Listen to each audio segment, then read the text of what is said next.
I got a question. If you are completely unfamiliar with and don't know where to get started with learning fiddle repertoire, where should you start? There's a famous fiddle player. First of all, Bill Monroe is the father of bluegrass, right? That's not like Charlie Parker and Dizzy Gillespie. Like those guys kind of wrote most of the bebop tunes that we know, but like literally, you cannot play a bluegrass gig and not play Bill Monroe songs.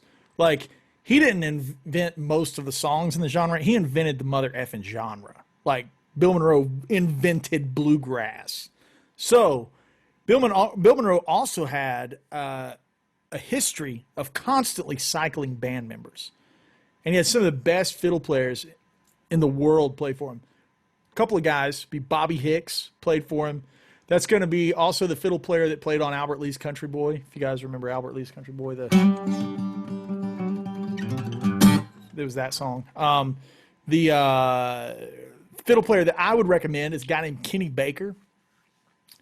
There's a song album that's Kenny Baker plays the songs of Bill Monroe, and he's playing like Wheelhouse, Road to Columbus, Jerusalem Ridge, like stuff like a.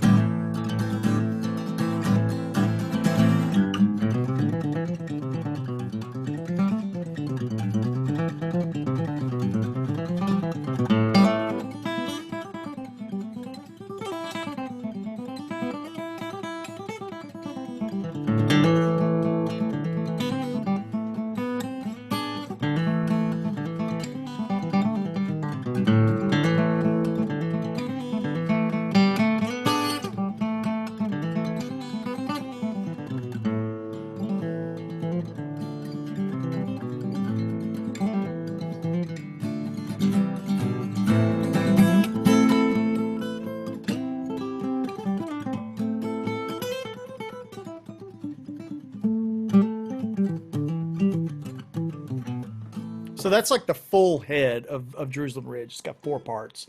Kenny Baker is a really clutch guy for all of that. As far as what I would consider public domain songs, right?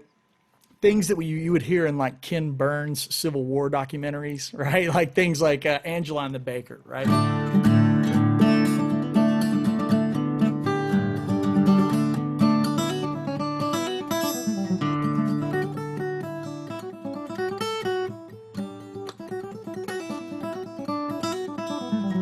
Those are the type of things I would look into. Like, and you can just look up fiddle tunes online.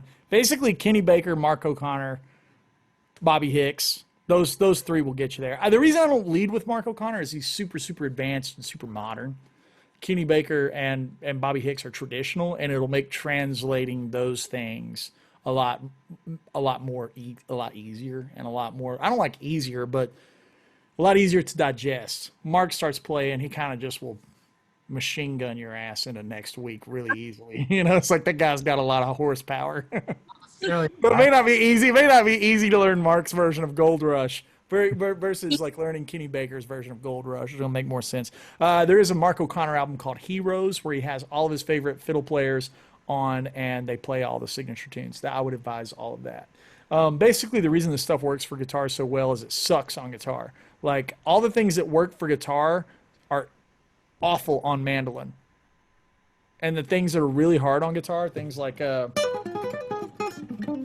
all those diminished shapes that suck to play, especially alternate picking, those are easy as crap on mandolin. They lay out like this.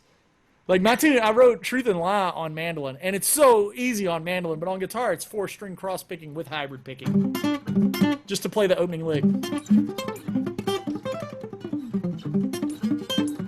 That's so hard on guitar. It's so much harder on guitar than mandolin. And it's just the nature of the tuning. You know what I mean?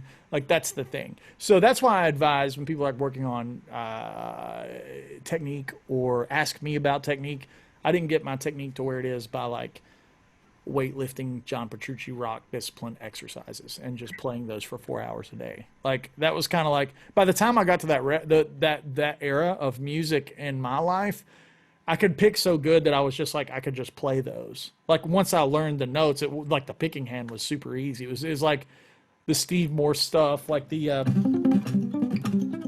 that's always like one of the ones that's like people consider like the hardest thing to pick, and it's really not that bad. Like once you get used to the alternate picking. That's the triplet thing. Anyways, again, the most important thing is like if you're working on a technique, find a song that has the technique in it. Like the song's what matters. The music is what matters. I know that sounds like hippy dippy, but it's true.